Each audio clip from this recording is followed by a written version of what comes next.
Hello friends, welcome to our YouTube channel decode exam defence. मैं मिर्जा एहतशाम बेग, आपका maths educator. आज आपके साथ जो टॉपिक डिस्कस करूंगा वो आपका स्ट्रेट लाइन का टॉपिक है। इंपॉर्टेंट है, इससे सवाल काफी आते हैं और कुछ मैंने प्रीवियस ईयर क्वेश्चंस भी डाले हैं इसमें। तो चलिए देखते हैं, आज इसका पहला पार्ट है किस तरीके से सवाल आपको अटेम्प्ट करने हैं। अगर इसकी डेफिनेशन देखें, क्या लिखा हुआ, any curve is said to be a straight line, यानी कोई भी कर्व आपका स्ट्रेट लाइन कहला सकता है। ठीक है, कोई भी कर्व आपका स्ट्रेट लाइन कहला सकता है। If 2 points are taken on the curve, यानी कोई भी 2 पॉइंट आप अगर कर्व पे ले लें, such that every point on the line segment joining any 2 points on it lies on it. यानी इसका मतलब है, कहने का मतलब यह है कि आप यहां पे कोई भी 2 पॉइंट उठा लीजिए, वो क्या कर रहे होंगे, वो किसी अदर 2 पॉइंट्स को ज्वाइन कर रहे होंगे लाइन के जरिए। ठीक है, लेकिन वो दोनों लाइन, भाई जाहिर सी बात है, अगर वो लाइन के जरिए ही ज्वाइन कर रहे हैं तो आपने इधर भी लाइन बनाई तो इससे भी लाइन बनाई, तो इसका मतलब वो क्या होने लगी, एक स्ट्रेट लाइन बनने लगी। तो फॉलो करते जाएंगे तो जहां तक ये जाएगा वो स्ट्रेट लाइन कंटिन्यू रहेगी। चलिए स्टार्ट करते हैं। इसमें कुछ प्रॉपर्टीज हैं, कुछ आपकी इक्वेशंस हैं, ध्यान रखना है। स्टैंडर्ड इक्वेशन होती है स्ट्रेट लाइन की, क्या, y = mx + c, जैसा आपको यहां पर दिखाया भी गया है। ठीक है, जब ये आपकी लाइन बनेगी तो एक m नाम से आपका स्लोप जनरेट जरूर होगा विथ रिस्पेक्ट टू एक्सेस, यानी आपके चाहे x एक्सेस के जरिए आप स्लोप देखें चाहे y एक्सेस के जरिए। ऑलराइट, हाँ, अगर ये इक्वेशन बन रही तो ये जाहिर सी बात है, किसका फॉर्म है, y = f(x), यानी फंक्शन x का। और f(x) यानी ये एक तरीके से हम बोल सकते हैं कि कार्टेशियन फॉर्म है x और y के टर्म्स में। ठीक, और m की जो स्लोप की वैल्यू है, चलिए आगे चलते हैं। ये बताने से पहले, जस्ट अ मिनट, ये बताने से पहले आप ये जान लीजिए, अगर कोई 2 पॉइंट हैं आपके, ठीक है, सपोज करो x1 y1 और x2 y2, आपके ये 2 पॉइंट हैं और इन दोनों लाइन के बीच में आपको क्या चाहिए, स्लोप चाहिए। ठीक है, अगर लाइन भी होगा तो भी आप फाइंड कर सकते हो, पर अगर आप जो इन दोनों पॉइंट्स को मिलाने पे लाइन बनेगी उसका अगर आपको स्लोप चाहिए तो आप कैसे फाइंड करोगे, तो ये आपका स्लोप फाइंड होगा y2 - y1 upon x2 - x1, simple. ठीक है, तो यहां पर अगर, अब उसके बाद क्या कह रहा है, the equation of line which passes through the point, अगर कोई लाइन आपकी किसी पॉइंट से पास कर रही है, ठीक है, तो उसकी इक्वेशन आप कैसे बनाओगे, उसकी इक्वेशन बनाने का फॉर्मूला है y - y1 = m of x - x1, यानी आपके जो m होगा वो आपका क्या होगा, उस लाइन का स्लोप बनेगा। ठीक है, चलो अब यहां पे देखो पहला क्वेश्चन क्या कह रहा है। पहला क्वेश्चन आपका इंपॉर्टेंट है, कह रहा है 2 स्ट्रेट लाइन्स, 2 स्ट्रेट लाइन है, हमें नहीं पता किस तरीके की है, 2x - 6y - 6 = 0। अब ये इक्वेशन 1 है, ये इक्वेशन 2 है। अब यहां पर आपसे पूछ रहा है कि क्या वो इंटरसेक्ट कभी नहीं करेंगी, क्या वो इंटरसेक्ट एक पॉइंट पे करेंगे, क्या वो इनफाइनाइट पे, क्या वो मोर देन 1। चले ठीक है, तो अब यहां पर हम कर सकते हैं कि हमें क्या करना होगा, पहले एक स्टैंडर्ड फॉर्म लेके आने, ax + by + c = 0। अब अगर ये स्टैंडर्ड फॉर्म दोनों में होगी तो कोई एक इक्वेशन आपकी a1 के, b1 के और c1 के फॉर्म में होगी, दूसरी a2 b2 c2 के फॉर्म में होगी। आपको क्या करना है, a1 और a2 का रेशियो लेना है, b1 b2 का रेशियो लेना है, c1 c2 का रेशियो लेना है। जब आप ये रेशियो लोगे तो जरा गौर से देखो, यहां पे क्या बन रहा है, यहां पे 1 है तो 1/2 हो जाएगा a1 a2, b1 b2 क्या हो जाएगा, -3/- 6, c1 c2 क्या हो जाएगा, -2/- 6। तो ये 1/2 तो बराबर है, पर 1/3 के बराबर नहीं है। इसका मतलब सॉल्यूशन आपका नहीं निकलेगा। क्यों, क्योंकि ये दोनों लाइनें क्या हैं, exactly parallel to each other है। बस इसका जो आपका मॉड्यूलस होगा वो चेंज हो सकता है। ठीक है, तो यहां पर क्या है, नेवर इंटरसेक्ट, कभी भी इंटरसेक्ट नहीं करेंगे। ठीक है, एम्पलीट्यूड चेंज हो सकता है। आगे, एंगल बिटवीन 2 स्ट्रेट लाइन, अब कोई 2 लाइन जा रही है, उनके बीच का एंगल बन रहा है, तो आप कैसे बताओगे कि वो 2 लाइन क्या नेचर की थी। तो उसके लिए पहले आपका फॉर्मूला क्या होना चाहिए, tan θ = ± of m1 - m2 upon m1 + m1 m2। ये हो गया। अब बात यह है कि अगर m1 और m2 दोनों बराबर आ रहे हैं, तो अभी हमने प्रूव किया था कि अगर ये दोनों के स्लोप बराबर है, इसका मतलब है दोनों लाइन से किसी भी एक्सिस से एक ही एंगल बना रही है। तो इसका मतलब अगर सेम एंगल है तो इसका मतलब ये दोनों लाइंस क्या है, पैरेलल है। और अगर ये दोनों लाइन पैरेलल है तो इसका मतलब है इनके x का कोफिशिएंट y के कोफिशिएंट का रेशियो बराबर है। अगर ये दोनों परपेंडिकुलर हैं तो जाहिर सी बात है एक आपका जो होगा दूसरे के रेसिप्रोकल निकल कर आएगा। ठीक है, ये बात ध्यान में रखिएगा। चलिए आगे चलते हैं पहले सवाल की तरफ। एक और इसके बाद, what is the equation of the line passing through and parallel to Y axis. अब देखो वाई एक्सिस के पैरेलल है ये लाइन, ठीक है, सपोज करो ये लाइन है और ये वाई एक्सिस है, पैरेलल बन रही है। अब पैरेलल अगर हो रही है तो आपको पता है एक्स से तो क्या बनाएगी, ये परपेंडिकुलर बनाएगी। तो ये इन दोनों के बीच में रिलेशन क्या हो गया, एक तरीके से tan थीटा का हो गया, tan 90 का। यहां पे जो आपका स्लोप बनेगा वो क्या 90 डिग्री का स्लोप बनेगा दो लाइन के बीच में। तो यहां पर हम जब इक्वेशन भी बनाएंगे ना तो y minus y1 is equal to m of x minus x1 का फॉर्मूला यूज करेंगे, क्योंकि लाइन की इक्वेशन यही है।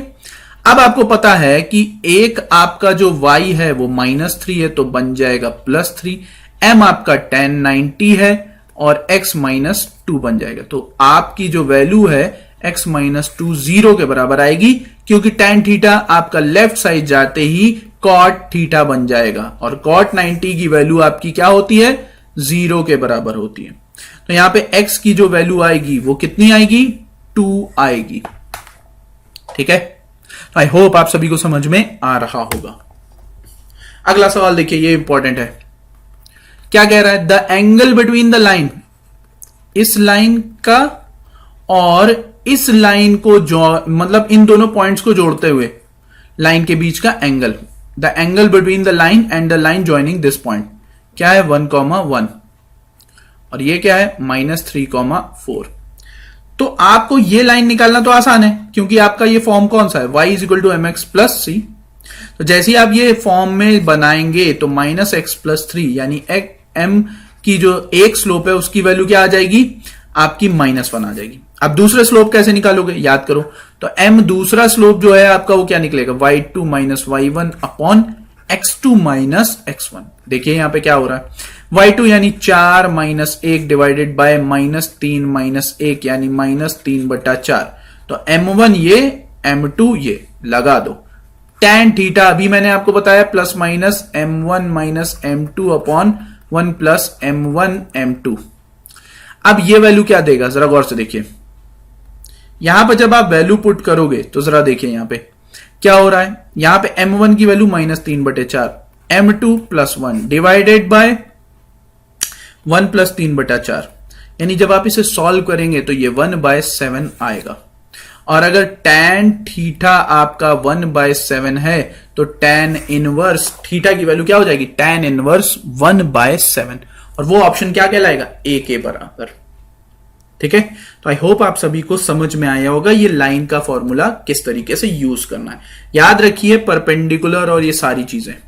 अब देखो यहां पे क्या कह रहा है, perpendicular distance of a line from a point. मान लो ये कोई पॉइंट है, ये कोई लाइन है और इस पॉइंट से आपने परपेंडिकुलर आपने ड्रॉ कर दिया। ठीक है, आपने एक परपेंडिकुलर ड्रॉ किया। अब ये समझो कि ये x1 और y1 पॉइंट था और ये आपकी ax plus by plus c line थी। तो जब आप ड्रॉ करोगे ये परपेंडिकुलर तो आपको पता है कि x की जगह पे हमें x1 रखना पड़ेगा, y की जगह पे y1। बस पुट करके और उसका स्क्वायर रूट निकालकर उनके x कोफिशिएंट और y कोफिशिएंट के स्क्वायर का ऐड कर दीजिएगा और उनका मॉड्यूलस निकाल लीजिएगा। ठीक है, तो ये आपका क्या मिल जाएगा परपेंडिकुलर डिस्टेंस। चलिए अब यहां पे देखिए, अब जरा इस क्वेश्चन को देखो, जरा ये क्या कह रहा है, ये उसी के ऊपर what are the coordinates of the foot. अच्छा इसमें एक चीज याद रखिए, इसमें अगर आप ओरिजिन से जा रहे हैं, ठीक है चलो यहीं से बता देता हूं, अगर आप ओरिजिन से जा रहे हैं तो जाहिर सी बात है x की भी वैल्यू 0 होगी, y की भी वैल्यू 0 होगी। ठीक है, तो वहां पे सिर्फ कौन बचेगा c ही कांस्टेंट बचेगा। ठीक है, ये बात ध्यान रखना, कोफिशिएंट का स्क्वायर आप ऐसे ही करिए। अगला देखो, what are the coordinates of the foot of the perpendicular. देखो इसका मतलब है ये आपकी लाइन थी ऑन द लाइन इतना, ये आपकी लाइन थी x plus Y minus 11 is equal to 0। अब इस पे जब आप परपेंडिकुलर डालोगे किस पॉइंट से 2 और 3 से, तो यहां पर एक कोऑर्डिनेट बनेगा x1 y1। ठीक है, तो जब आपने ये परपेंडिकुलर डाला तो अब आप खुद सोचिए यहां पर कि आपको क्या मिल जाएगा। देखिए यहां पे अगर आप इस लाइन का स्लोप देखें, इस लाइन का जो पहली वाली लाइन है, जैसे सपोज कर लो AB, तो ये आपका क्या होगा CD। तो आपको 2 लाइन का स्लोप चाहिए, ठीक है, तभी आपका काम बनेगा। तो जरा हम देखते हैं क्या कह रहा है, what are the coordinates on the foot. ठीक है, चलो देखो यहां पर क्या कह रहा है, 2 लाइन का स्लोप। अगर हमें 2 लाइन का स्लोप मिल जाए तो यहां पे m1 आपका क्या हो रहा है, जरा गौर से देखिए, y is equal to minus X plus 11। तो एक m1 की वैल्यू तो क्या होगी, -1 हो जाएगी। अब बात आती है कि m2 की वैल्यू क्या होगी। m2 कैसे निकलेगा, तो हम मान लेते हैं ये x1 y1 है, तो हम क्या करेंगे भाई, चलो y1 माइनस y2, तो भाई यहां पे दूसरा स्लोप क्या होगा, y1 माइनस y2, ठीक है, y1 माइनस y2 कितना 3 डिवाइडेड बाय x1 माइनस 2, यह आपका स्लोप 2 है, स्लोप 2 है, यानी इसको हम क्या बोलेंगे, m2। और आपको पता है अगर ये 2 लाइन एक दूसरे के परपेंडिकुलर हैं तो रिलेशन क्या होता है, m1 m2 is equal to -1। अभी बताया था आपको, जब आप ये वैल्यू पुट करेंगे, -1 of y1 minus 3 divided by x1 minus 2 is equal to -1, तो आपकी एक नई इक्वेशन बनेगी। चलिए मैं लिख देता हूं, ये इक्वेशन बनेगी आपकी y1 minus 3 is equal to x1 minus 2, यानी y1 is equal to x1 minus y1 plus 1 is equal to 0। एक इक्वेशन ये बनी। अब दूसरी इक्वेशन आपको ऑलरेडी दी हुई है, क्या है, इसमें पुट कर दीजिए भाई। अगर इस पॉइंट पे अगर आपको पास करा रहे हैं तो इसकी इक्वेशन क्या हो जाएगी, x1, जस्ट अ मिनट, इसकी क्या हो जाएगी, x1 plus y1 minus 11 is equal to 0। तो जब आप ये 2 इक्वेशन सॉल्व करोगे तो क्या ये मीटिंग पॉइंट ये नहीं मिल पाएगा, क्या मिल जाएगा। जब आप 2 इक्वेशन सॉल्व करोगे तो x1 की वैल्यू आएगी आपकी कितनी, 5। अगर x1 की वैल्यू 5 आ रही है तो y1 की वैल्यू आपकी कितनी आनी चाहिए, y1 की वैल्यू जब आप इन दोनों को घटाओगे तो यहां पे -2 और यहां पे कितना हो जाएगा, 12, यानी y1 की वैल्यू आपकी 6 आएगी। ठीक है, तो यहां पे जो आपके 2 कोऑर्डिनेट्स मिलेंगे वो क्या मिलेंगे, 5 और 6, x और y के, ठीक है, जिस पॉइंट पे परपेंडिकुलर गया है। तो इस बात को ध्यान में रखिएगा। अब ये क्या कह रहा है, देखो यहां पे distance between 2 parallel lines, 2 parallel line के बीच की डिस्टेंस। जैसे अभी हम लोगों ने देखा 2 पैरेलल लाइन कभी मिलेंगे नहीं, तो उनके बीच की डिस्टेंस कैसे निकालोगे, तो वो डिस्टेंस का फॉर्मूला ये है कि उनके 2 कांस्टेंट के टर्म लोगे, उनका डिफरेंस डिवाइडेड बाय x का कोफिशिएंट और y के कोफिशिएंट का। क्यों, क्योंकि देखो यहां पे होगा क्या, अभी हम लोगों ने क्या देखा था कि यहां पे ax plus by plus c का जो फॉर्म था उसमें सिर्फ c का कांस्टेंट, जो कांस्टेंट वैल्यू थी वही डिफर कर रही थी, उन्हीं का रेशियो डिफर कर रहा था, बाकी ये दोनों का रेशियो सेम था। तो इसका मतलब है हम चाहे इसका स्क्वायर उठाएं पहली वाली इक्वेशन का, चाहे दूसरी वाली इक्वेशन का उठाएं, दोनों बात बराबर होगी। क्यों, क्योंकि वो दोनों लाइनें क्या है, पैरेलल।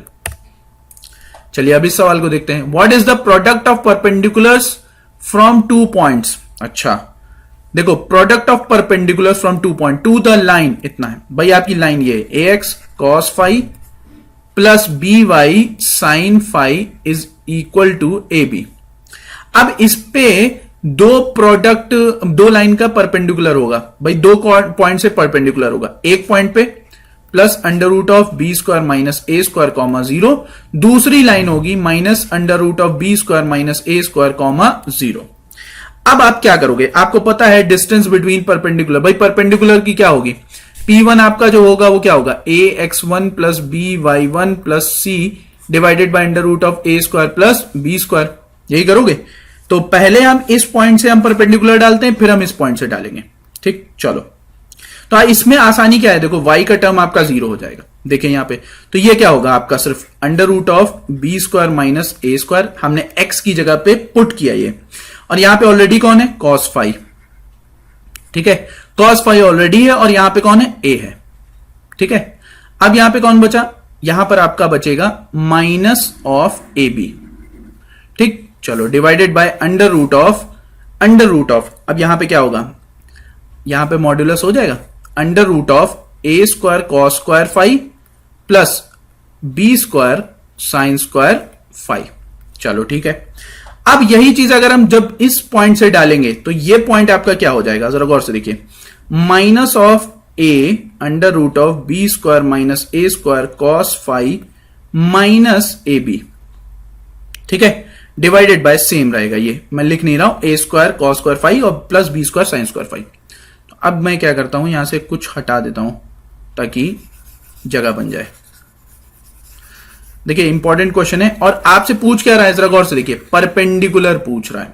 चलो ठीक है, तो जब आप यहां पे परपेंडिकुलर्स के प्रोडक्ट पूछ रहा है, तो ये आपका P1 है और ये P2 है, ठीक, ये P2 निकल कर आया। तो अब यहां पे देखो माइनस कॉमन ले सकते हो। जब आप कॉमन लोगे तो जाहिर सी बात है, प्रोडक्ट आप लोगे तो जाहिर सी बात है क्या है, हाँ आपका ये मॉड्यूलस था ना, मॉड्यूलस में ये क्या हो जाएगा, पूरा प्लस का साइन बाहर हो जाएगा। तो जब आप माइनस करोगे तो ये a square minus B square का फॉर्म बनेगा। तो देखिए a square B square minus a square cos square 5 minus a square B square divided by a square cos square 5 plus B square sine square 5। यही हुआ। अब यहां पे आगे आप क्या करेंगे, चलिए देखते हैं। चलो इसको सॉल्व करते हैं। तो ये हो जाएगा आपका a square B square cos square 5 minus a to the power 4 cos square 5 minus a square B square divided by. अब ये क्या करेंगे, अब यहां पे आपका कॉमन क्या हो रहा है, जरा गौर से देखिए, a स्क्वायर आपका कॉमन बन रहा है, ठीक है। क्यों? क्योंकि जब आप इसे स्प्लिट करोगे तो इजी वे में आपको ये स्प्लिट मिल जाएगा, ठीक है। तो जब आप इसे सॉल्व करोगे तो देखिए यहां पे इसको आप चाहे 1 माइनस साइन स्क्वायर भी कर सकते हो, आपका आसान वे में हो जाएगा। जैसे ही आसान वे में हुआ काम बन जाएगा। जरा गौर से देखिए, यहां पे हम क्या कर सकते हैं, a स्क्वायर बी स्क्वायर को 1 माइनस साइन स्क्वायर में कन्वर्ट कर ले, तभी तो डिनोमिनेटर और न्यूमरेटर सेटिस्फाई होंगे। जब ये हो गया, तब ये जब आपका पूरा सॉल्व होगा तो इसमें सबसे ज्यादा कॉमन कौन होगा, a स्क्वायर कॉमन होगा। तो जब आपका आंसर आएगा वो a स्क्वायर आएगा, ठीक है। चलो देखते हैं, कर भी देते हैं, थोड़ा लेंदी फॉर्म है ये, जस्ट अ मिनट।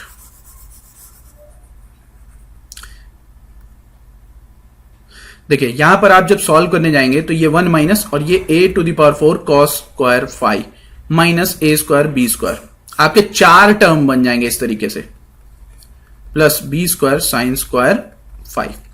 अब यहां पे जरा गौर से देखिए, a स्क्वायर कॉमन हो रहा है, ले लो, B square minus B square sine square 5 minus a square cos square 5 plus minus कितना हो जाएगा, बी स्क्वायर हो जाएगा, ठीक है। तो ये बी स्क्वायर का किस्सा क्या हो गया, खत्म हो गया।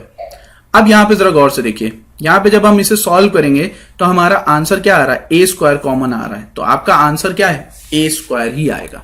इस बात का आपको ध्यान रखना है, ठीक है। आई होप आप सभी को ये समझ में आया होगा। अगला सवाल, equation of a line parallel to a given line. अब यहां पे पैरेलल लाइन देखो, यहां पे समझो, जब आपसे कहा जाए इक्वेशन लाइन की बतानी, equation of a line parallel to a given line, किसी लाइन के पैरेलल है, चलो A X plus B Y plus C, let B any straight line, then A X plus B Y plus lambda is equal to 0 be the equation of the line parallel to the given where lambda is the constant। तो भाई parallel का मतलब समझो, ये चीज बताई थी आपको कि जब पैरेलल होगा ना तो यहां पे होगा क्या कि एक x का कोफिशिएंट और y का कोफिशिएंट सेम रहेगा, बस कौन चेंज होगा, कांस्टेंट। तो जो दूसरी पैरेलल लाइन होगी उसका कांस्टेंट हमने लैम्डा ले लिया। यही चीज अगर परपेंडिकुलर है तो आपको कुछ नहीं करना है, बी स्ट्रेट लाइन जो होगी दूसरी वाली, उसमें क्या होगा, इनके जो टर्म हो जाएंगे वो इंटरचेंज हो जाएंगे, यानी जो कोफिशिएंट है वो इंटरचेंज हो जाएंगे, बाकी कांस्टेंट आपको चेंज करना ही है, ठीक है। और विद नेगेटिव साइन होगा। आपको पता है परपेंडिकुलर में क्या होता है, स्लोप 1 और स्लोप 2 का वैल्यू क्या होती है, -1 के बराबर। तो ये सारी चीजें एक दूसरे से क्या है, रिलेट कर रही हैं। यानी अगर आप देखें स्लोप 1 इनवर्स होगा नेगेटिव स्लोप 2 के, तो हमने भी वही किया, स्लोप 1 का जो कोफिशिएंट था, ठीक, हमने स्लोप 2 का कोफिशिएंट दे दिया। स्लोप 1 के यानी x का कोफिशिएंट y का बन गया, y का x का बन गया, और किस फॉर्म में, नेगेटिव। अब इस सवाल को देखो, यहां पे क्या कह रहा है, if a tangent to the curve y is equal to 6x minus X square parallel to इतना 4x minus 2y minus 1 is equal to 0, ठीक है। तो हम यहां पे क्या बोल सकते हैं, हम इसको क्या ले सकते हैं भाई, हम एक इक्वेशन ले लें, 4x पैरेलल है ना, 4x minus 2y plus lambda is equal to 0, यही हो सकता है। अब हो क्या रहा है, ये कह रहा है कि जो उसका टेंजेंट होगा वो इस लाइन के पैरेलल होगा, ठीक। अब यहां पर कहने का मतलब ये कि जो टेंजेंसी है वो डिपेंड करेगी उसी टचिंग पॉइंट पे। तो इसका मतलब है उस सर्किल को जो है, कर्व जो होगा, मैंने सर्किल बना दिया, पर आपका हो सकता है कोई कर्व बन रहा हो इस तरीके से, पर कर्व का मतलब है अगर टेंजेंट टच करता हो जा रहा है तो सिर्फ वो एक पॉइंट को टच करेगा, तो वो पॉइंट आपके कोऑर्डिनेट्स जो बनाएगा एक्स और वाई के बनाएगा, तो उस पॉइंट पे ये टच करने के जीरो हो जाएगा, सेटिस्फाई करेगा। तो एक ही पॉइंट तो टेंजेंसी को सेटिस्फाई कर रहा है, कौन सा? अगर आप y की जगह पे 8 पुट करो और x की जगह पे 2 पुट करो तो जरा देखो सेटिस्फाई हो रहा है। 8 बराबर 12 माइनस 4, हाँ 8 बराबर 8, यानी x और y के कोफिशिएंट कोऑर्डिनेट्स सेटिस्फाई हो रहे हैं। और ये आपका ऑप्शन के थ्रू जाएंगे तो आपको कौन सा मिल रहा है? फर्स्ट वाला। तो यहां पे ध्यान रखना है कि इसमें आपको सॉल्व नहीं करना है, ठीक है। टेंजेंसी आपको पता है कि भाई देखो पैरेलल लाइन है, पैरेलल लाइन आपको टच करती हुई जा रही है, तो जाहिर सी बात है आपको सिर्फ लैम्डा की वैल्यू अलग मिलेगी, बस और कुछ नहीं। तो हमें तो क्या चाहिए? कोऑर्डिनेट चाहिए ना, और लैम्डा से कोई मतलब ही नहीं हमें, ठीक है। अगला सवाल देखिए, ये आपका अच्छा सवाल है, प्रीवियस क्लासेस में भी आपको इन सेंटर के फॉर्मूले बताएं। देखिए कह रहा है the line 3x plus 4y minus 24 is equal to 0 cut करती है x एक्सिस को और y एक्सिस को, x को a पर, y को b पर। चलो ठीक है। अब आपको पता है कि यहां पर अगर ये लाइन आपकी x एक्सिस को कट कर रही है तो y की वैल्यू क्या होगी? 0। पुट करिए y की वैल्यू 0 तो x की वैल्यू क्या आ जाएगी भाई? 8। तो इनके कोऑर्डिनेट्स क्या बन गए? 8 और 0। सिमिलरली अगर आपने भाई देखो इस तरीके से लाइन गई होगी, ठीक है। अब यहां पर आपने y एक्सिस पे जब कट किया, इंटरसेक्ट किया, तो x की वैल्यू क्या होगी? 0 पुट करोगे तो y की वैल्यू आ जाएगी, तो y की वैल्यू आएगी 0, यानी जो b का पॉइंट्स आएंगे वो 0,6 आएंगे। अब ये आपका कौन है? o है। o का मतलब ओरिजिन, ओरिजिन मतलब 0 और 0। तो इनके कोऑर्डिनेट सब मिल गए। अगर आप खुद देखो ये डिस्टेंस आपकी 8 है, 6 है, तो पाइथागोरस के जरिए जो आपकी ए बी की डिस्टेंस है वो क्या हो जाएगी? 10। बस लगा दीजिए इन सेंटर का आपको जो कोऑर्डिनेट्स चाहिए भाई क्या होगा? a1 x plus b1 x2 plus c1 x3 divided by a plus b plus c। Similarly a2 y1 x1 होगा ये, ठीक है, y1 plus a1 y1 b1 y2 plus c। एक मिनट रुक जाओ, इसको इरेज कर दें। क्या हो जाएगा भाई? सिमिलरली ये क्या बनेगा? a1 y1 plus b1 y2 plus c1 y3। Okay, ये आपका बनेगा। और a1 नहीं है बल्कि ये a b c ही होगा। क्यों? क्योंकि a1 b1 की जरूरत नहीं पड़ेगी, सिंपल है, क्योंकि a b c ही चलेगा। तो यहां पे हम क्या करेंगे? इसको पुट कर देंगे वैल्यू। अब यहां पे समझो o के सामने o, तो c नहीं होगा, ये o a b है, तो हम यहां पे बोल देते हैं, इसके सामने हम लिख देते हैं o की डिस्टेंस 10, a की डिस्टेंस क्या होगी भाई? 6, b की डिस्टेंस 8। तो इसमें क्या हो रहा है? अब यहां पे देखो जो ओरिजिन 0 है, तो हम यहां पे o a b शुरू हो रहे हैं ना, o0 यानी ये x1, ये x2, ये x3, बस लगा दो। तो इसमें दो टर्म तो ऑलरेडी 0 है ना x के पे, तो यहां पर लास्ट में क्या आएगा भाई? जरा गौर से देखिए, लास्ट में आएगा आपका b का, तो b क्या है? 8 गुणे 6 बटे 8 प्लस 6 प्लस कितना? 10, यानी कितना? 2। अब देखो लॉजिक क्या कहता है, इसके बाद सॉल्व नहीं करना है, क्योंकि x का जो आपका इन सेंटर का x का कोऑर्डिनेट है वो 2 आ गया, और 2 किसी में मैच नहीं कर रहा है, तो इसका मतलब है नेक्स्ट वाला भी 2 आएगा और मैच कर जाएगा। इसका मतलब आपको सॉल्व नहीं करना है, लेकिन अगर आप सॉल्व करना चाहें तो भी आप सॉल्व कर सकते हैं। देखिए यहां पे, अब यहां पे a y1 पुट करोगे तो y1 कितना है? 0, y2 कितना है? 0, और ये अगेन कितना आएगा भाई? अगेन वही आएगा आपका 8 गुणे 6 बटे 24, यानी कितना? 2। तो आंसर आपका कौन सा है? फर्स्ट वाला ऑप्शन करेक्ट है, ठीक है। फॉर्मूला याद रखिएगा, फॉर्मूला एक बार लिखे दे रहा हूं ताकि आपको कंफ्यूजन ना हो, वो मैंने जल्दी में लिखा था। देखिए फॉर्मूला सिंपल है, इन सेंटर का आपको कोऑर्डिनेट चाहिए तो आपको याद रहेगा क्या होते हैं? a x1 plus b y x2 plus c x3 divided by a plus b plus c। और सिमिलरली आपको ये x का क्वाड्रेंट मिले, कोफिशिएंट मिलेगा तो y का मिल जाएगा आपको, ठीक है। तो आई होप आप सभी को ये समझ में आया होगा। आपको अगर फर्दर वीडियोस चाहिए तो प्लेलिस्ट इस वीडियो के डिस्क्रिप्शन में है, जाके आप देख सकते हैं, इजीली आपको अवेलेबल है। ये टेलीग्राम चैनल का लिंक है जो डिस्क्रिप्शन में है, यूट्यूब चैनल है, सब्सक्राइब, बेल आइकन, ये सब प्रेस कर दीजिए, अगर पसंद आया तो लाइक शेयर कमेंट जरूर करिएगा। ठीक है, till then thank you, bye bye, मिलते हैं नेक्स्ट क्लास में।